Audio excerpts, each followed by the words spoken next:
안녕하세요, 김호준입니다. 우리 여자 아이스하키 단일팀 경기 결과를 아십니까? 스위스와 첫 경기에서 8대0, 스웨덴과 두 번째 경기도 8대0으로 졌습니다. TV조선은 첫 경기를 이렇게 보도했습니다. 단일팀 시너지 효과가 살아나지 않았다. 8대0으로 진 선수들을 향해 그러게 단일팀 하지 말았어야지 하는 뉘앙스의 멘트를 꼭 놓고야 마는 거죠. 결국 일본과 3차전에 가서야 첫 골을 성공시켰는데 그 첫 골 장면은 보셨나요? 겨우 한 골인데 마치 금메달 따기라도 한 듯이 모두가 얼싸안고 환호를 했죠. 그 경기도 결국 4대1로 패했음에도 모두가 첫 골을 자축하며 서로를 격려하는 장면을 보며 그런 생각을 했습니다. 단일팀이 얼마나 부당한 것인지 거품을 물고 반대하던 이들, 그렇게 여자 아이스하키 선수를 극진히도 아끼고 걱정해주는 것처럼 굴었던 그들은 단일팀 경기를 챙겨 보기나 했을까요? 안 했을 겁니다, 아마. 이미 북한 장사는 충분히 했으니까요. 남북이 동시에 관련된 모든 결정과 행위를 정권 비판의 수단만으로 3년 이들의 공세가 앞으로도 지속될 겁니다. 그 공세가 때론 그럴듯할 때도 있을 겁니다. 그때마다 단일팀이 성공시킨 첫 골과 그 첫 골의 팀 전원이 어떻게 한덩어리가 되어 환호하는지 그 장면을 한번 찾아보시길 원합니다. 지금 우리 공동체가 필요로 하는 평화가 얼마나 소중한지 아무런 부연 설명 없이 아주 절실하게 와닿습니다. 김호준의 권위였습니다. 자, 원래는 시사인의 김은지 이렇게 시작하는 이 시간이 김은지 기자가 서울이라고 차례 지낸다고 혼자 저를 버리고 사라졌어요. 그래서 제 옆에는 시커먼 남자가 하나 앉아있습니다. 한겨레 21의 김한입니다. 네.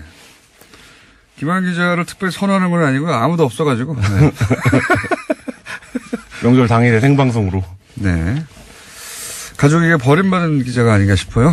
그래서 쭉 돌리다 보니 혼자 남아있길래 저희가 할 수 없이 끌어다 앉혔습니다. 만약에 김한 기자 마저 없었다. 네. 그럼 저 PD가 들어와서 앉아있었을 거예요. 그런 적 한 번 있었거든요. 네. 마지노선이었군요. 네. 네. PD로 가냐 마냐 하는 찰나에 김한 기자가 남아있습니다. 서울에.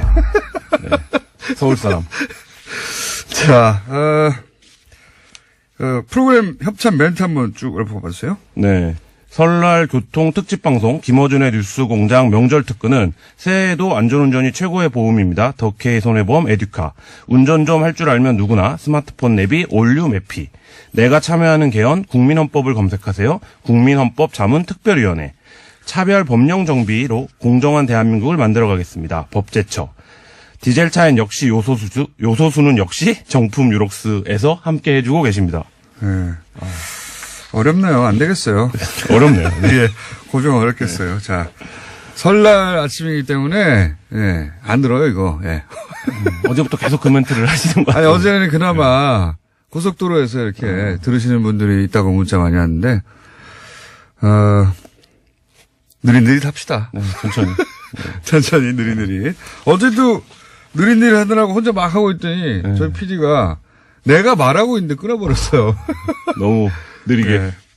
아니, 이제 밖에 게스트들이 있다고, 손으로 막 아우성 치길래, 뭐 어때, 이제. 느릿느릿 해도 되는데, 여유있게. 확 끊어버리더라고요. 아주 무리하게 짝이 없는. 자, 네. 첫 번째 뉴스 뭡니까? 네, 이학수 전 삼성전자 부회장이 검찰의 소환 조사를 받고 새벽에 귀가를 했습니다. 조사는 15시간가량 이어졌는데요. 이학수 전 부회장은 이건희 회장 등 오너 일가를 제외하면 삼성의 최고 실세 가운데 한 명입니다. 2인자라고 흔히 불렸는데요. 40년간 삼성맨이었습니다. 2009년 다스 소송 비용 대납에 관여해 뇌물 공유한 혐의로 조사를 받았는데요. 언론 보도 등에 따르면 소송 비용 대납 사실을 대체로 인정한 것으로 보도가 되고 있습니다. 이게 이제 박근혜 최순실 삼성으로 구성됐던 제3자 뇌물죄. 네. 예, 이명박 버전이죠. 이명박 다스 삼성. 네, 구조는 거의 비슷합니다. 최순실이 필요한 말을 준 것과 이명박이 140억을 찾아오는데 삼성의 변호사 비용을 대납한 이런 정황입니다. 그렇죠. 최순실의 자리에 다스를 넣으면 되는데 이제 차이는 여기서 다스가 이명박 전 대통령 소유를 확정되면 이제 그냥 직접 뇌물주가 되는 거죠. 네, 그렇죠. 아니라. 근데 이제 전현식 판사가 삼성에는 현안이 없다라고 역사의 길이 남을 아주 오랫동안 회자될 겁니다. 길이 남은 판결을 함으로써 검찰을 어마어마하게 열받게 만들었잖아요. 네. 이때는 현안이 있는 것으로 지금 검찰이 보고 있는데요. 아니 삼성도 현안은 있죠. 당연히. 네, 근데 그렇죠. 네. 너무 명백하게 있는 걸 날려버리니까 검찰은 열받았고 그러면서 일종의 판도라 상자를 열었다. 그렇죠. 저는 그렇게 보는데. 네. 근데 저는 여기서 이제 주목할 만한 대목이 이제 좀 이따가 대가성이 뭐냐 뭐 이 얘기를 하려고 지금 입이 근질근질하죠. 김한 기자가 막 근질근질한데 거기까지 가기 전에 저는 그 이학수 전 부회장이 네.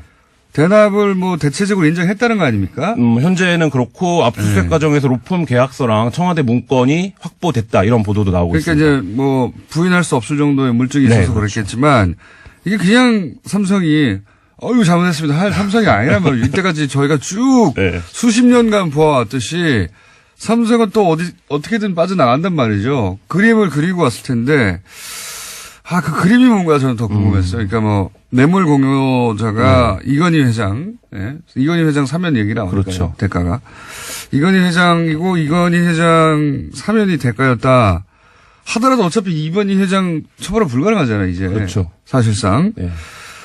그러니까 저는 이거를 인정을 하고 대가성을 사면으로 국한하려고 하는 전략이 아닐까. 원포인트 사면을 이건 회장이 이후에 받았는데. 그러니까 사면까지는 왜냐하면 그 혜택을 이건희 회장이 입었잖아요. 그렇죠. 공여자도 이건희 회장이잖아요. 그러면 결국 이건희 회장으로 다 귀결되는 거라. 근데 그분 어떻게 처벌해? 네.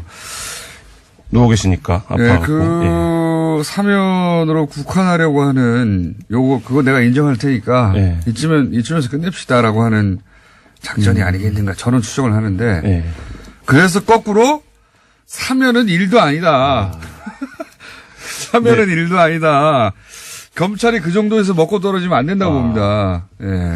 그 사면 비리를 검찰이 지금 보고 있다라는 점은 굉장히 좀 여러 가지 생각을 들게 하는데요. 말씀하신 대로 삼성의 전략적 측면이 있을 수 있겠지만 법조 체계 전체를 흔들 수도 있는 문제가 이제 이 사면 비리인데 왜냐하면 사면은 대통령만 바로 결정을 할 수 있는 부분이고 그렇죠. 이 재벌 총수들의 사면 같은 경우에는 이제 대상자가 많지 않다는 점에서 삼성은 이명박 전 대통령 끝났다고 본 거예요. 사면 하나만 해도 사면 하나만 해도 적어도 이명박 전 대통령은 확실하게 걸리는 거거든요. 그렇죠. 뭐 이런 대통령 책임을 피할 수 없죠. 대신 내가 이명박 전 대통령에 대해서 사면 건으로 검찰 니네 공 세워줄 테니까 삼성은 사면에서 그거줘. 이런 딜이 아닐까라고 저는.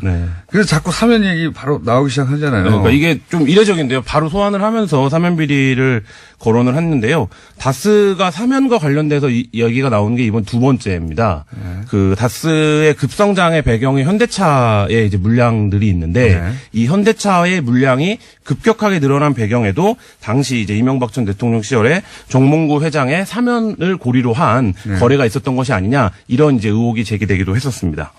그게 이제 주준희 기자가 취재했던 내용 중에 그런 게 있긴 있었죠. 물론 100% 확증할 만한 물증까지 도달하지 않은 것 같지만 정황이나 뭐 관련 문서들도 좀 있고 그죠? 그래서 저는 사면이라는 단어가 이렇게 손쉽게 나오는 것이 오히려 의심스럽다는 거. 제가 이때까지 이 바닥에서 쭉 이렇게 살아남아왔던 이유 중에 하나가 그 뒷페이지를 뭐가 있어? 뒷면에 뭐 쓴 거야 이거잖아요? 그렇게 의심이 된다. 이 정도에서 그 선을 그으려고 하는 게 아닐까. 그러니까 이학수 부회장을 소환하면서 바로 검찰이 원포인트 특별 사면도 추궁하고 있다라고 밝힌 것 자체가 굉장히 이례적인 상황이긴 합니다. 이건희 회장 만약에 그 대상이 이재용 부회장이었다면 이렇게 손쉽게 인정하고 또 그리고 않았다. 이명박 전 대통령이 작년 예를 들어서 이맘때 상황이었다면 아주 펄펄이 살아있을 때 그렇게 손쉽게 해결되지 않았을 텐데 이명박 전 대통령 끝났고 그다음에 이재용 부회장 관련된 것도 아니고 이건희 회장이고 이건희 회장이 뭐 누워 계신데 뭐. 그러니까 거꾸로 사면에서 끝나지 않았을 이명박 전 대통령과 삼성과의 관계. 예. 가 중요하다는 예. 말씀이시죠. 예. 우리 이명박 전 대통령의 해서 드시는 스타일이 있잖아요. 네. 해서 이렇게 드시는 스타일상 이 관계 하나로 끝나지 않았을 것이 그 이외에 수많은 거래가 있었을 거라고 저는 강력히 추정하는데, 그것이 어디까지 파헤쳐질 것인가. 네. 저는 그러니까 삼성도 제가 보기엔 여기서 끝냅시다 이제 우리. 이런 태도로 나올 거라고 보거든요. 어쨌든 인정할 것은 인정하고. 그러니까 네. 뭐 우리가 싸게 막자는. 싸게 막자는. 전문 용어구나. 싸게 먹자. 네. 그리고 이명박 전 대통령도 정말 두려워하는 건 제가 보기에는 다스가 아니라 이 삼성과의 거래 부분일 거라고 보는 것이, 다스는 그래봐야 몇십억 비자고 몇백억 뭐 이 정도 선이에요. 근데 삼성과는 규모와 사이즈가 완전히 달라지니까. 여러 가지 뭐 자원외교라든지의 삼성의 컨소시엄으로 참여한 사업들이 많이 있습니다. 삼성과의 거래 부분이 본격적으로 털리면 이명박 전 대통령은 이제 다스하고는 차원이 다른 세계로 들어가시니까. 그렇죠. 대통령이 된 이후의 상황들이기 때문에요. 네, 그래서 저는 이렇게 사면 이야기 가지고 자꾸 언론들이 집중하지 말고 그 이해는 뭐가 있느냐 이거를 봐야 된다고 저는. 자, 이렇게 듣는 분들이 없으니까 천천히 여러 가지 기본 이야기 쭉 하면서 뭐 당장만 하더라도 사면 위에도 여러 가지 있잖아요. 여러 가지 있습니다. 지금 네.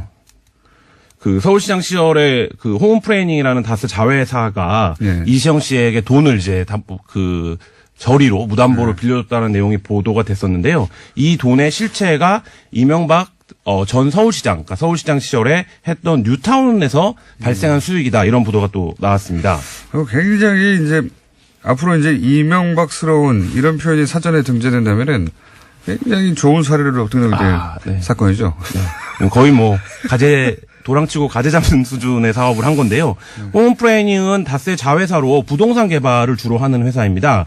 이 홈프레이닝이 그 뉴타운으로 지정될 것이라는 정보를 미리 입수하고 그 주변에 주상복합 건물을 지어서 엄청난 수익을 올렸다라는 건데요. 이 건은 사실 2007년 대선 직전에도 문제 제기가 있어서 조사가 있었습니다. 근데 당시에는 이제 무혐의로 마무리됐는데, 최근 이 홈프레이닝이 그 이명박 대통령의 아들인 이시영 씨의 회사에 빌려준 돈이 이때 거뒀던 개발 이익 가운데 40억 원이다, 이렇게 이제 지금 검찰은 보고 있습니다. 이 정황을 어제 이제 나온 보도를 이제 좀 더 내용을 풍부하게 하는 건데요. 왜 담보도 없이 낮은 이자에 돈을 빌려줬는가, 이 대목에서 돈이 이렇게 흘러간 정황을 본 것입니다. 자기 돈이니까 한마디로 말하면. 그래서 자기 어떤 이제 그걸 했겠죠. 네. 기여. 뭘 어떤 그걸 해요. 네, 기여를. 깜짝 놀랐네. 네, 자기 돈이라고. 기자가. 네. 기자가 그렇게 말하면 안 되죠. 어떤 그거를 했겠죠. 뭡니까? 네. 그러니까 서울시장 시절에 뉴타운 사업을 지정을 할 것을 미리 알고 그 주변에 이제 땅을 샀던 다스 자회사가. 네. 간단하게 말하면은 2003년도에 네. 천호동 땅을 사요. 그랬더니 몇 개월 있다가 그 주변이 뉴타운으로 지정돼가지고 그렇죠. 대박이 나버린 거예요. 네. 예. 그러면서 150억 정도를 벌었다, 이런 거죠. 당시 예. 개발이익을 240억 원대라고 보고 있는데, 검찰이 확인된 개발이익만 150억이고 이 가운데 40억이 이시영 씨 회사로 흘러간 것입니다. 예. 이게 이제 제가 이명박 전 대통령 취임 직후에 어디 가서 말했더라? 우리 이명박 전 대통령은 국가를 수익 모델로 삼다. 네. 국가를 수익 모델로 삼는 대통령의 탄생이라고 제가 10년 전에 말한 적이 있습니다. 10년 전에. 예. 이 서울시 관련해서는 여러 가지 의혹들이 또 다스와 관련해서도 있는데요. 네. 이명박 전 서울시장. 잠깐만 이 말을 끝마치고요. 말씀이 남았군요. 이제 겨우 시작해서 시간 많아요. 그러니까 공직을 자신의 수익 모델로 삼는 거잖아요. 한마디로 말하면 이 기법은 이명박 전 대통령이 뭐랄까요? 절정 고수입니다.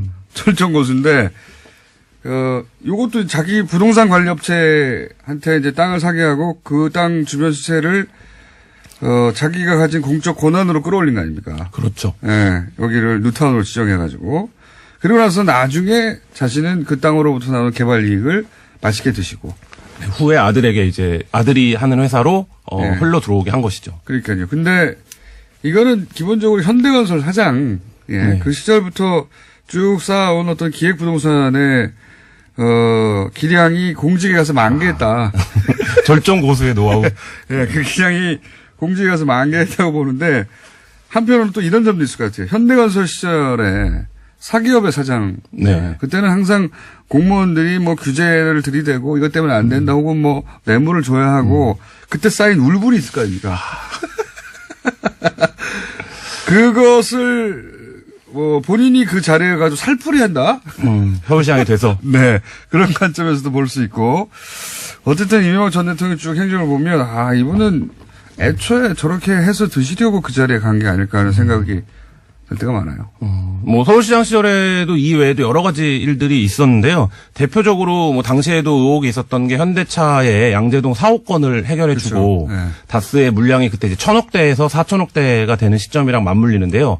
그래서 그 건도 서울시가 적극적으로 공교부에 제안을 해서 그 현대차 사옥, 그러니까 수건 사업 중에 하나였는데요. 네. 그걸 해결해줬던 적이 있습니다. 계산이 정확한 분이죠. 예. 자, 정치보복이라고 했던 분들 다 어디 가셨나 모르겠네요. 자, 그리고 이 재산을 또 관리해왔던 이병모 청계재단 사무국장 어제 한참 얘기했는데 구속됐죠? 네, 그렇습니다. 이명박 전 대통령의 오랜 재산 관리인으로 알려진 이병모 청계재단 사무국장이 어제 구속이 됐습니다. 네. 다스 실소유주 규명의 키맨으로 평가를 받는데요. 검찰 수사가 굉장히 급물살을 탈 것으로 전망이 되고 있습니다. 영장이 발부된 이유는 증거인멸 및 도망의 염려가 있다는 건데요. 앞서 이 사무국장은 그 차명 재산 관련된 입출금 내역이 담긴 장부 등을 파기한 혐의로 13일 긴급 체포가 됐었습니다. 이 밖에도 이 사무국장은 그 이시영 씨가 장악한 관계사에 40원 가량을 부당 지원하는 60억 원대의 배임 횡령 혐의도 받고 있고요. 청와대 기록물을 보관하는 대통령 기록물 관리법 위반 혐의도 지금 받고 있습니다. 저는 이제 청계 소굴이라고 불러야 된다고 주장하고 있는데 네. 여기서 모든 범죄가 다 이루어졌어요. 예.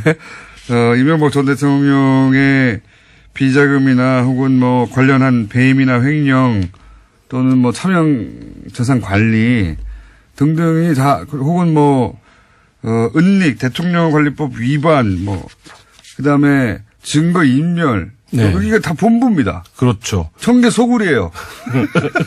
그 청계재단이 있는 이제 영포 빌딩의 지하 2층을 압수수색해서 검찰이 굉장히 중요한 정보 그 여기도 자료들 비밀 회의실도 있잖아요. 네. 완전 소굴이에요. 네. 그 이병모 씨가 주로 상주했던 게 이 바로 지하 2층입니다. 그러니까요. 그래서 지금까지는 김백준 씨가 중요한 이명박 대통령의 집사라고 알려져 있는데 김백준 씨가 이제 좀 그나마 양의 집사라면 네. 이 이병모 씨는 완전히 음의 집사이기 때문에 네. 이병모 씨의 구속은 이명박 전 대통령을 향한 수사에 굉장히 중요한 좀 변곡점이 될 것 같습니다. 이분은 2008년 특검 때도 등장을 했었어요, 사실은. 예. 그때는 실명으로는 아니었고 이제 그렇죠. 예. 이명박 전 대통령 관련해서 그때 지금하고 똑같은 의혹이 그대로 있었죠. 네. 그래서 도대체 이상은 회장이 회장인데, 이런 큰 회사의 회장인데, 뭐, 카드 내역이라든가, 돈 씀씀이가 너무 없다. 어떻게, 네. 도대체 어떻게 생활하는 거냐. 회장의 돈 씀씀이가 아니다. 그랬더니, 이 양반이 현금만 쓰신다. 네, 이병모 씨가 증언을 그렇게 했죠. 격주 정도 될 거예요. 격주로 3천만 원씩 현금으로 인출해가지고, 생활비를 쓰신다고. 네, 그렇게 진술했었습니다. 예. 생각해보면 말도 안 되는 소리거든요. 돈을 막 이만큼씩. 그렇죠. 현금 3천만 원을. 3천만 원씩 격주로 뽑아가지고 그거 들고 갖다 줬다는 거 아닙니까? 격주로. 그 이병모 씨가 완전히 2008년 특검 때랑 진술이 달라졌는데요. 제가 그래서 2008년 특검 보고서를 좀 살펴보니까 네. 당시에 이병모 씨는 영포 빌딩 근처에서 그 대선 직전이죠. 그 당시 특검이 확인한 기간은 2006년 8월부터 2007년 7월까지 약 1년 동안 28회 현금을 인출을 했고 그러니까 격주에 한 번이에요. 네, 그렇죠. 제 기억이 정하네요. 네, 네. 한 번에 보통 3천만 원 정도로 인출을 했다라는 건데요. 네. 이 돈을 이상은 회장에게 전달된 것으로 이제 당시 특검이 파악하고 그때는요. ATM 기기에서 5만 원권이 안 나왔어요. 그렇죠. 5만 원이 없을 때죠. 네. 어마어마하게 뽑아가지고 통장이랑 인감을 들고 다녔다는 거니까. 예. 트렁크로 돈을 실어가지고 매번 갖다 주고 그걸 썼다는 거, 이 말이 안 되는 소리인데. 근데 이 계좌가 또 중요한데요. 네. 이 계좌가 신한은행 법조타운 계좌입니다. 근데 이 계좌가 왜 중요하냐면 도곡동 땅을 판 돈이 이 계좌로 들어왔다가 BBK로 넘어갑니다. 중요한 계좌죠. 예, 그리고 다스에 투자된 돈도 다 이 계좌에서 나가거든요. 근데 이제 돈이 한번 들어가고 나면 그 돈이 돼버리잖아요. 그렇죠. 그러니까 한 사람 돈이라는 얘기죠. 결국 근데 이번에 이병모 씨가 이상은 회장의 주식은 차명으로 유탁된 제3자의 그 주식이다라고 증언을 했다면 결국 그 돈도 마찬가지로 제3자의 것일 텐데 그러면 이게 사실 이명박 그 가문의 차명 재산의 역사가 도곡동 땅에서 시작된다라고 보면 도곡동 땅 판 돈의 주인을 규명하면 그 뒤의 문제들을 검찰이 해결할 수 있을 것으로 보입니다. 그렇게 복잡하게 얘기 안 해도 돼 이제. 이명박 전 대통령 돈입니다. 예. 그게 아니라고 말할 수 있는 정황이 안 나옵니다. 전혀. 네, 그렇죠. 예. 지금까지 수사는 수사할수록. 그렇습니다. 그다음에 또 한 덩어리 뉴스 정도 하고 나면 이제 끝날 것 같은데 또 한 덩어리 뉴스는 뭡니까? GM 철수시 자동차 산업의 고용 인원 44%가 영향을 받을 수 있다라는 보도가 나왔는데요. 이 GM. 예. 네. GM 철수 뉴스가 스멀스멀 올라오고 있어요, 이게. 네, 그렇습니다. 지금 공적 자금 5,100억 원을 지원해 달라라는 요구까지도 구체적으로 나왔는데요. 그리고 또 자유한국당은 바로 바른미래당도 튀어나왔고 자유한국당도 이제 야당은 당연히 사실 정부가 곤욕스러울 때 튀어나와서 이제 비판하기 마련이긴 한데 근데 자유한국당이 그리고 바른미래당의 절반 9명은 여기서 튀어나오면 안 됩니다. 왜냐하면 요 일들이 벌어진 게 2012년부터 2016년 사이거든요. 본인들이 집권할 때예요. 박근혜 정부 때. 그러니까 예. 조용히 하는 게 본인들에게 유리해요. 그때 뭐 했냐고 하거든요. 그렇죠. 정부를 뭐 했냐 할 때 그 정부가 자기들이 집권할 때 정부예요. 왜 지난 4년간 뭐 했냐고 5년간 뭐 했냐고 공격하던데 이분들이 왜 이러나 네, 싶은데 어떤 내용을 좀 설명해 주세요. 네, 그러니까 말씀하신 대로 한국제엠의 경우 2012년부터 2016년 기간 동안 누적 적자가 1조 9,787억 원입니다. 근데 왜 이렇게 적자가 많지 생각하실 수 있는데 이 적자 가운데 76%에 해당하는 1조 5,067억 원이 미국에 있는 GM 본사로 흘러갔다라는 겁니다. 그래서 지금 현재 GM이 지고 있는 적자의 상당 부분이 영업 부분이 아니라 영업 외 부분에서 손실이 발생한 건데요. 이 부분은 이제 글로벌 회사인 GM이 한국 GM을 설립하면서 한국 GM에서 현금을 지속적으로 빼갔던 것이 아니냐 이런 의혹으로 지금 확장이 되고 있습니다. 이게 이제 뭐 보수 진영에서는 이게 생산성이 낮아서 그렇다거나 네. 그러니까 노조 때문이다. 강성 노조 이런 네. 식으로 얘기 자꾸 몰아가려고 하는데 이 케이스는 전형적인 먹튀예요. 예, 전형적인 먹튀인데 이거 이제 이 뉴스들이 워낙 복잡하게 나오고 숫자 나오고 예. 또 뭐 경제 얘기 나오고 또 여러 가지 얘기가 한꺼번에 섞여서 나오니까 먹튀라는 단어가 가끔씩 등장하는데 왜 먹튀인지 네. 설명이 잘 안 돼서 제가 따로 뭐 시간을 마련해서 저희가 한번 다루겠지만 오늘처럼 좀 느긋한 날 네. 얘기를 좀 해보자면 제가 보기에는 대략 한 2011년, 12년부터 먹튀를 생각한 것 같아요. GM이 들어올 때부터. 아니죠. 이제 한국 GM이 들어올 때는 2002년인가 예. 10년 그 이전 10년에는 이렇게 하지 않았어요. 근데 소위 말해서 미국 본사로 돈을 마구 빼내기 시작한 게 2012년 전후해서입니다. 네. 그때부터 시작됐는데 이때부터 먹고 튀려고 한 생각이 아닌가 이런 생각이 드는 게 왜 그러냐면 그 GM이 이제 원래 대우차죠, 대우차. 예. 대우차 채권단이 있었을 거 아닙니까 그때 네. 빚더미 올랐을 때 산업은행 등등 채권단이 있었죠. 산업은행 등등인데 대우차를 GM에 넘겼을 거 아닙니까 채권단이. 그때 가격이 12억 달러예요. 예. 지금으로 치면 한 1조 5천억 네. 정도. 근데 그때 굉장히 좋은 조건, 당연하잖아요. 회사가 어려운데 인수자가 나타났으니까 15년간 장기 저리를 줍니다. 그걸 아주 좋은 조건으로. 그래야 또 인수를 하니까. 네. 근데 GM은 그걸 어떻게 갚냐면은 2012년, 2013년 반반씩 뚝 잘라가지고 한 번에 갚아요. 네. 여기까지 그럴 수도 있다고 쳐요. 근데 그때 그 돈을 어디서 빌려오느냐? 은행이 아니에요. 미국 본사에서 빌려옵니다. 네, 맞습니다. 미국 본사에서 빌려온다? 뭐 그럴 수도 있어요. 근데 그 이자가 훨씬 더 높아요. 네.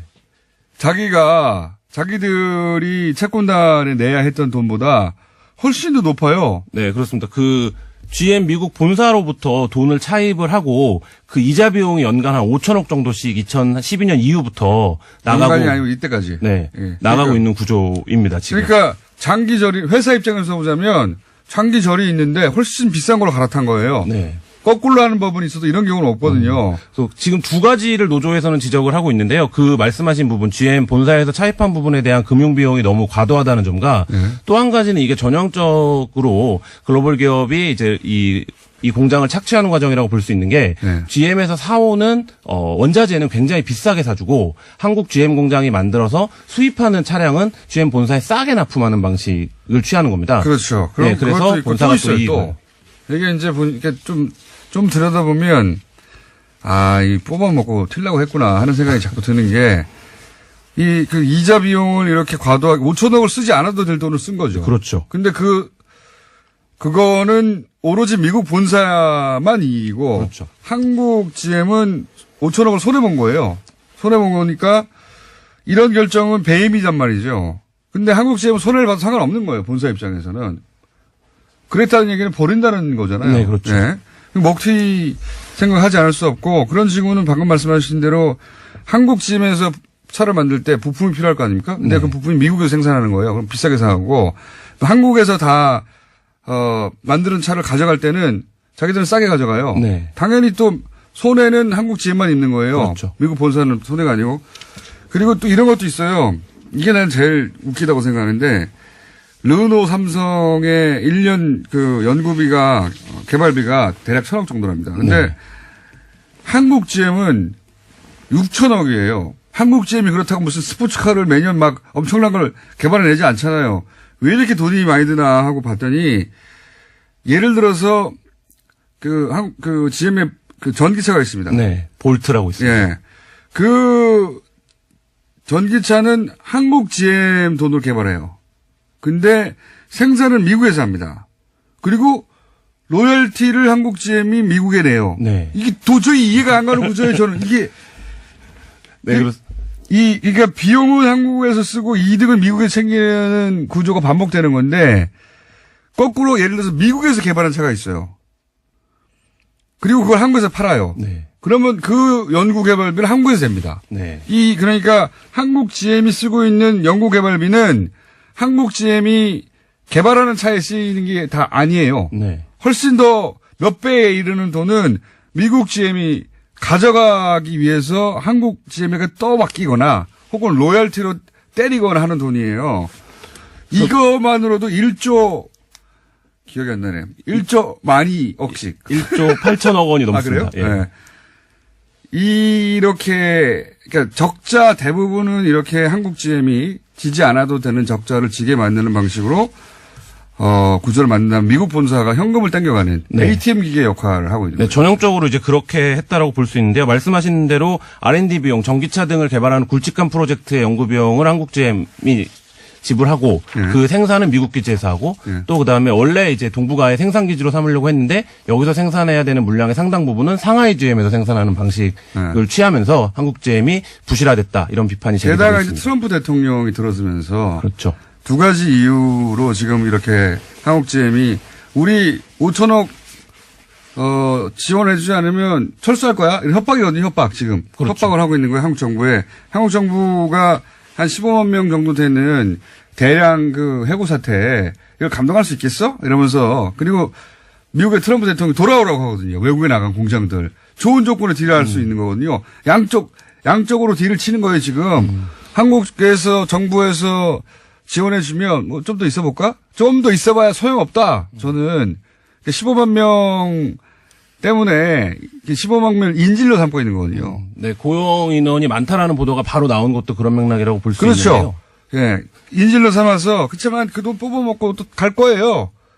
이런 체질 개선이나 구조를 개선하지 않으면 한국 정부가 계속 돈만 대주는 겁니다. 그리고 그러다가 트럼프 대통령 임기 내에 틀림없이 옮길 겁니다.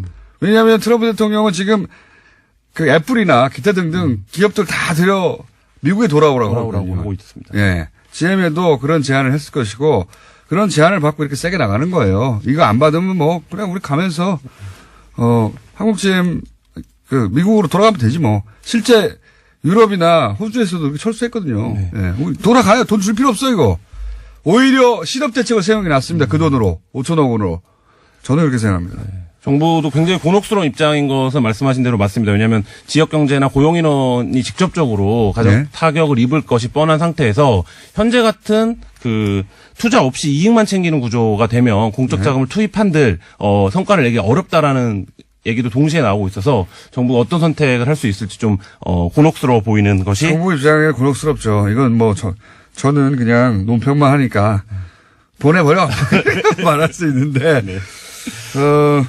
저는 이 GM을 이렇게 한국에 그냥 두는 게 돈을 5천억이나 지원하면서 5천억을 요구했단 말이죠. 네. 무슨 소용이 있겠는가. 정부가 여기서 밀릴 게 아니라 강력한 요구사항을 내세우겠지만 사기업이 사실 그리고 또 이 외국 기업이 정부가 그런 요구사항 한다고 해서 약속했다고 해서 다 지킬 거라고 전혀 생각하지 않아요. 그 돈 아껴가지고 누가 또 인수하겠죠. 누군가가.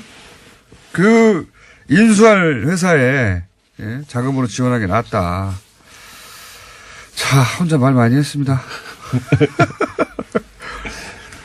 그렇게 해가지고 시간을 다 보냈더니 끝나버렸네요. 혹시 김한 기자가 하고 싶었던 뉴스 있었으면 참으세요. 참고 군 별이 줄었다 이런 뉴스도 가지고 오셨네요. 아니요, 줄은 건 아니고요. 줄일 계획이 국방부에서 이제 밝혔는데요. 뭐 문재인 정부의 핵심 공약 중에 하나가 군 구조 개편이었는데 400명 정도 되는 장군 숫자를 대폭 줄이는 방안을 4월까지 추진하겠다라는 건데요. 이건 조금 지켜봐야 되는 게 그동안 정부가 바뀔 때마다 별을 줄이겠다라고 약속을 해왔는데 지난 10년간 줄어든 장군 전원은 딱 8자리에 불과하기 때문에 이 400명을 줄이겠다는 정부의 계획이 구체적으로 어떻게 현실화될지 좀 지켜봐야 될 것 같습니다. 알겠습니다. 지금까지 한겨레 김한 기자였습니다. 감사합니다. 네, 다들 아시죠? 여기 KBS 기자들이 합류를 했습니다. 사내 문화를 고발하는 영상도 인터넷에 올렸어요. 이 영상을 직접 기획하고 만들고 출연한 KBS 기자 3분을 저희가 스튜디오에 모셨습니다. 박에스더 기자, 안녕하십니까? 안녕하세요. 예. 그리고 이지훈 기자님. 네, 안녕하세요. 이랑, 왜 글자인가요? 네, 예. 한글 이름입니다. 네, 제가 기니까 안녕하세요. 한자를 네. 저한테 줘서 썰러 가네요. 예. 자, KBS 기자가, 파업 기간에, 단독을 들고 저희 방송에 나오신 적이 있는데, 이렇게 3분이 한꺼번에 설날에 나오는 것은 앞으로도 영원히 없지 않겠는가. 예. 자, 우선 이 상품 협찬 멘트 좀 부탁드립니다. 안 된다니까요. 안 된다고. 저희 그 KBS. 그래요. 죄송합니다. 그럼 설날 교통 특집 방송. KBS에서. 네. 김원순의 뉴스 공장 명절 특근은, 그러니까 규정이 있군요. 네. 예, 사유가. 저희가 좀 곤란해질 수 있을 것 같습니다. 이온수기 전문기업 알카메디에서, 바람이 안 좋은데 수소 알칼리 환원수기를 20년 전통 식품명가 주식회사 상원에선 온라인 상품권을 오셰득 셰프가 선택한 굿 밸런스에서 생유산균을 매트 명가 파크론에서 가족처럼 따뜻한 IoT 건강 온수 매트를 이태리 명품 구두 바이넬에서 구두 중정권을 콜레스테롤 관리의 시작 레이델 폴리코사놀 10을 드립니다. 네, 제가 박수를 쳐드릴게요. 발음 잘하시네요. 자, 오늘 네. 본인 소개를 간단하게 먼저 해주십시오. 네, 저는 KBS 20년차 기자 박에스더입니다. 20년 차. 네, 저는 그보단 좀 적은 17년째 일하고 있는 이랑이라고 합니다. 적지 않습니다. 예. 네, 저는 4년차 기자 이지윤입니다. 그 기획과 취재를 담당하셨다고 이런 기자님이 애초에 이 기획을 하신 이유가 뭔가요? 네, 정확하게는 특별 취재팀 6명의 기자가 이제 기획하고 아이디어 내고 네. 제작까지 하게 됐는데 그 앞에도 말씀하셨듯이 저희가 파업을 142일간 했고 기자들은 제작 거부한 기간까지 따지면 거의 149일, 150일을 파업을 했거든요. 네. 근데 그 기간 동안 지금까지 우리가 뉴스를 하면서 다루지 못했던, 다뤘어야만 했던 목소리는 없었던가 고민들을 다들 했고 이제 당시에는 미투가 워낙 큰 이슈가 되어 있어서 그렇다면 우리는 어떤 이야기를 할 수 있을까? 우리 내부에는 그런 문제가 없는 거. 네네. 그리고 스스로를 자연스럽게 돌아보게 되더라고요. 그러니까 남의 문제 아니면 우리 사회의 문제를 지적하기 전에 우리 회사 안에는 그런 일이 없었던가? 돌이켜보니까 당연히 있었고 그리고 이 문제를 먼저 자백까지는 좀 그렇겠지만 스스로 돌아보는 계기를 좀 만들었으면 좋겠다. 그래서 이제 기획을. 근데 이런 기획은 회사 입장에서 굉장히 불편하거든요. 그렇죠. 당연히. 예. 네. 우리 사회에서 회사가 기본적으로 여전히 남성 중심이고 게다가 이제 위로 올라갈수록 더 그런데 이거 굉장히 불편해하고 못하게 하지 않던가요? 제작 중에는 사실 어떤 내용을 구체적으로 담는지 몰랐던 것 같고요. 그래서 이제 그런 불편함을 직접적으로 드러냈거나 아니면 말씀을 해주신 분들은 없었어요. 그러니까 근데 이걸 못하게 할 수는 없죠. 대놓고. 그러면 본인이 적폐가 되잖아요. 제 말은 그런 무언의 압력이나 불편하게 만드는 뭐 그게 있었을 텐데 틀림없이 혹은 이거 다 만들고 나서는 사실은 뭐 네. 지금까지 얘기를 못한 밖에서도 게 기자입니다. 네. 네. 지금까지 얘기를 못한 게 그런 뭐 무언의 압력의 연장선상에 있다고 봐야 되겠죠.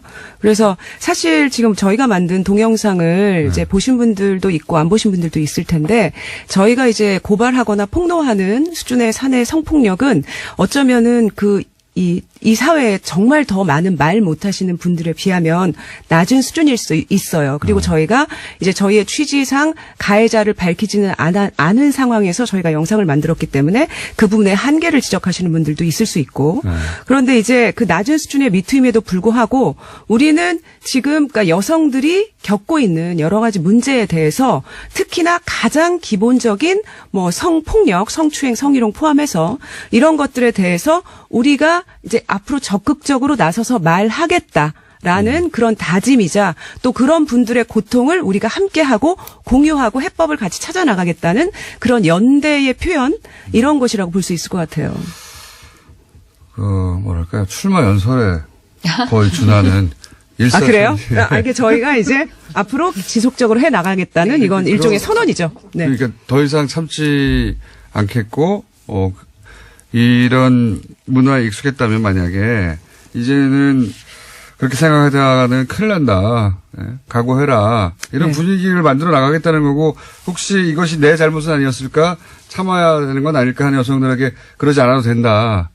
그걸 보여주고 싶으신 거잖아요. 네, 뭐 그렇죠? 각오해라 뭐 이런 건 아니고 네. 저희가 무슨 남성을 적으로 만들겠다 또는 또는 이런 거는 아니고 이게 이제 문화의 변화여야 되기 때문에 그렇습니다. 혹시 이제 남성분들 중에서는 각오해라. 나 큰일 났네. 이렇게 생각하시는 분들도 있을 수 있어요. 그런데 과거 우리가 자신이 쭉 그래왔다면 네, 혹시 공장장님께서도 조금 저는 그런 적은 없습니다. 그럴까요? 그 부분을 이제 우리가 근데 미투에서 취재해봐야 되겠네. KBS 미투에서 과연 그런 적이 없었는지.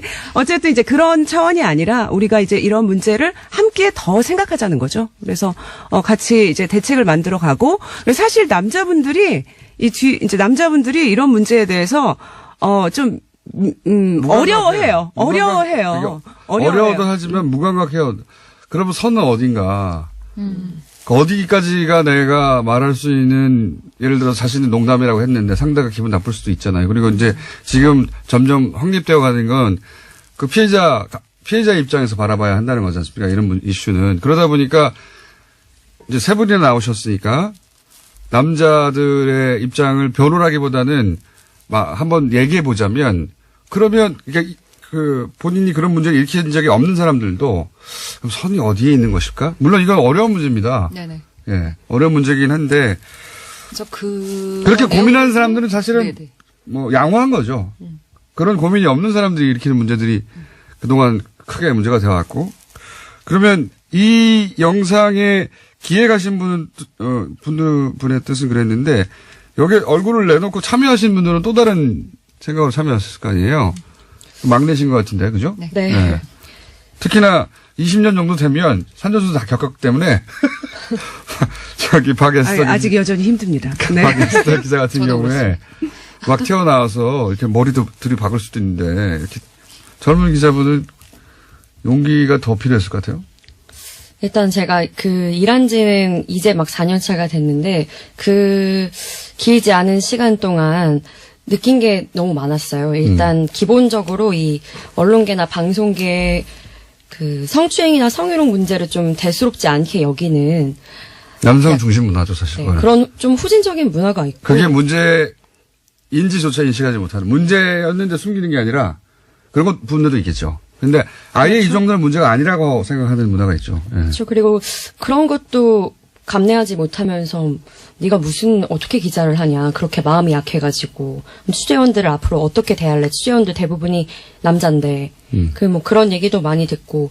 그렇게 합리화한다? 네, 혹은 변명한다? 그런 얘기를 많이 들었고요. 그리고 이제 저희가 기자고 앞으로 이런 성폭력 문제를 많이 저희가 보도를 할 수도 있는데 이런 얘기를 저희가 먼저 안 하면은 그런 보도에 저희가 진정성이 있다고 할 수 있을까 그런 생각도 좀 했던 것 같아요. 이 영상을 보고 선배들이나 회사 간부들은 별말 없던가요?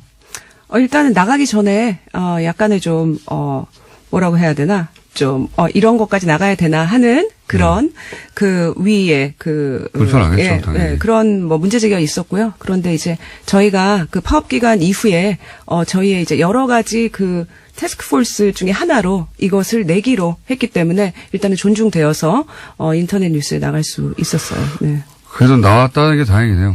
예, 네. 나갔다는 거에 굉장히 자체가 의미가 있고 저희가 굉장히 놀란 거는 사실 앞서도 말씀드렸지만 많은 다른 분들이 미투를 좀 더 적극적으로 그리고 가해자가 누군지도 밝히고 또 이 강한 성폭력의 수준에 대해서도 얘기를 하시는 거에 비해서 우리가 겪는 거는 그런 거에 비하면 또 어떤 거는 일상적이고 평범할 수도 있는 얘기도 있어요. 더한 얘기도 있고 그럼에도 불구하고 많은 분들이 이거를 공감을 해주셨다는 게 저희가 제작을 하고 영상이 나간 이후에 굉장히 놀랐거든요. 그 얘기는 광범위하다는 거고 그만큼 많은 사람들이 이거를 표현하지 못해왔다는 거고 그렇겠죠. 이 남자분들은 아까 무심하다고 말씀하셨는데 저는 20년 전에 있었던 일이 지금도 아주 생생하게 기억이 나요. 그거를 잊어버릴 수가 없고 그 분을 이제 회사에서 이제 퇴사하신 분도 있고 아닌 분도 있지만 볼 때마다 사실은 생각이 나요. 저는 지나칠 때마다 생각이 나고 더 괴로운 거는 지나칠 때마다 생각이 나는 정말 중요한 이유는 제가 생각할 때 얘기하지 못했기 때문인 것 같아요. 제가 그때 이 권위주의적인 조직 문화 사실은 어떻게 보면은 하다못해 화라도 냈으면은 화는 좀 이제 밀치고 좀 이렇게 막으려고는 했는데 그리고 나서 제가 너무 괴로웠고 그 다음날 얘기를 못해서 또 괴로웠고 그분을 1년 뒤에 만나면 또 괴롭고 그래서 이런 문제에 대해서 내가 얘기하지 못하는 그런 조직 문화에 계속해서 상처를 받거든요. 그래서 이런 걸 좀 변화를 해줘야죠. 네. 네?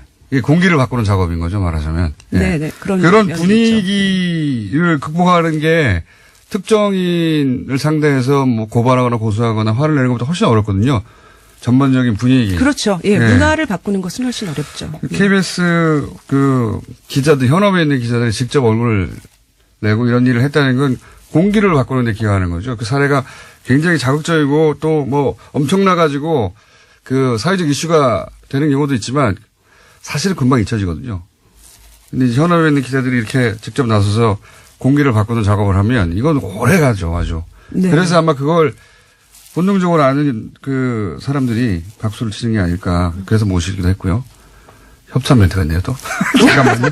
제가 잊어버리고 요거 먼저 하고 나머지 시간 할게요. 자, 설날 교통특집 방송 김원준의 뉴스공장 명절 특근은 새해도 안전 운전이 최고의 보험입니다. 더 K 손해보험 메디카. 운전 좀 할 줄 알면 누구나 스마트폰 내비 올 뉴 맵피. 내가 참여하는 게 국민헌법을 검색하세요. 국민헌법 자문특별위원회.